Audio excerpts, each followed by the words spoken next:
Welcome to the Alchemy of Self, episode 3. Let's talk about what's actually happening underneath the behavior.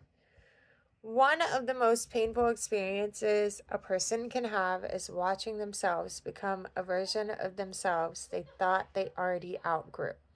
And I think a lot of emotionally intelligent people carry shame around this privately.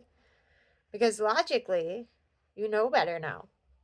You've done the work, you've gained awareness, you've reflected, you've healed parts of yourself, you've changed in a lot of ways. But then pressure hits, conflict, rejection, feeling abandoned, feeling criticized, feeling controlled, feeling ignored, or feeling unsafe, feeling emotionally overwhelmed. And then suddenly, it's like an older version of you grabs the wheel. You become reactive, defensive, cold, explosive, controlling, avoidant, needy, shut down, people pleasing, or destructive. Well, destructive and self destructive. And afterward, you're sitting there thinking, why did I just become that version of myself again? What is wrong with me? That question alone has broken so many people emotionally because they think healing means I should never react like that anymore. But this is the thing, healing is not measured by whether you never get triggered again. It's measured by what happens when you do get triggered. And honestly, I think that is where a lot of people misunderstand transformation. Because under pressure, people usually do not rise to their intentions, they fall into their conditioning. That's why someone can genuinely want healthy communication and still explode during conflict. Been there so many times. Why someone can crave connection and still push people away. I was so guilty of this. Why someone can consciously want peace and still create chaos when emotionally overwhelmed. Because when the nervous system feels unsafe, the survival version of you will almost always try to take control. And the survival version of you was not built for peace, it was built for protection. That's an important distinction because survival versions are often incredibly intelligent. They know how to avoid rejection, stay hyper aware, control situations, people please, detach emotionally, read rooms, protect themselves, stay prepared for danger. I mean, many of us learned these patterns and strategies before we ever learned safety. But the problem is, the behaviors that helped you survive emotionally at one point can become the exact things destroying your relationships, self trust, peace, and growth later. And this creates a really painful emotional contradiction because people start thinking, if I know better now, why am I still acting like this? But awareness does not automatically deactivate survival conditioning, especially under emotional pressure. I really think people underestimate how fast survival responses happen. Sometimes your body reacts before your conscious mind even fully understands what's happening. That's why afterward people will say, I don't even know why I reacted that strongly. That wasn't even who I wanted to be. I felt completely taken over. I heard myself saying those things while part of me knew I didn't mean them.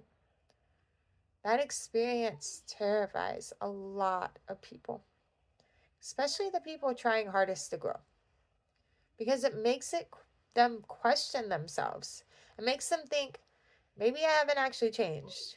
Maybe this is just who I am. Maybe there's just something wrong with me.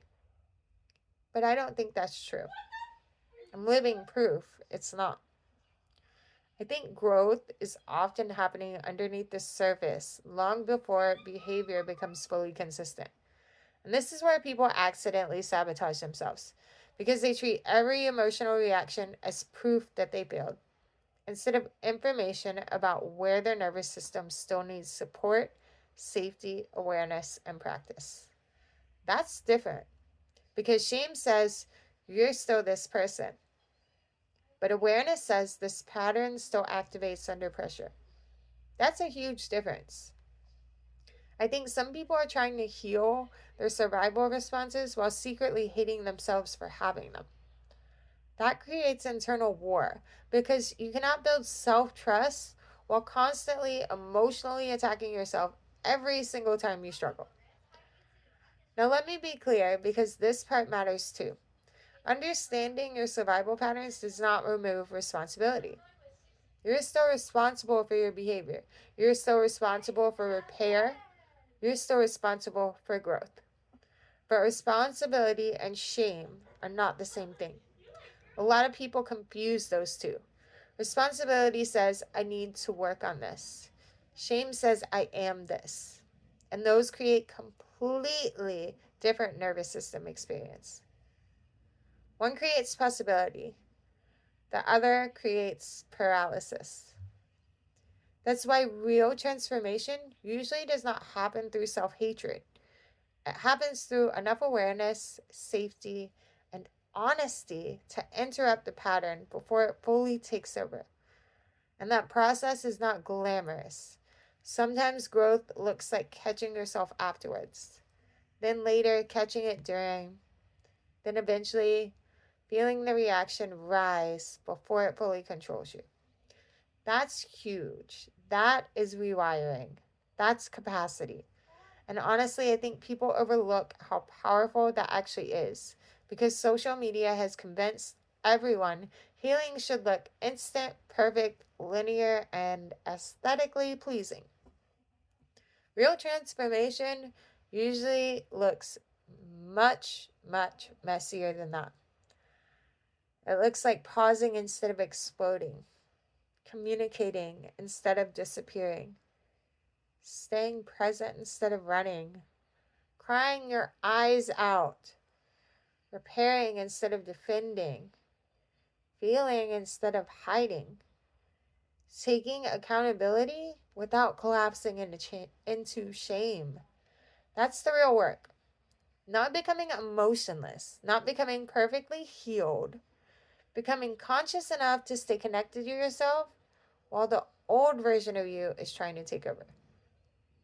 Because the goal isn't just to understand the pattern, it's to become someone who no longer needs it to survive. That is the alchemy.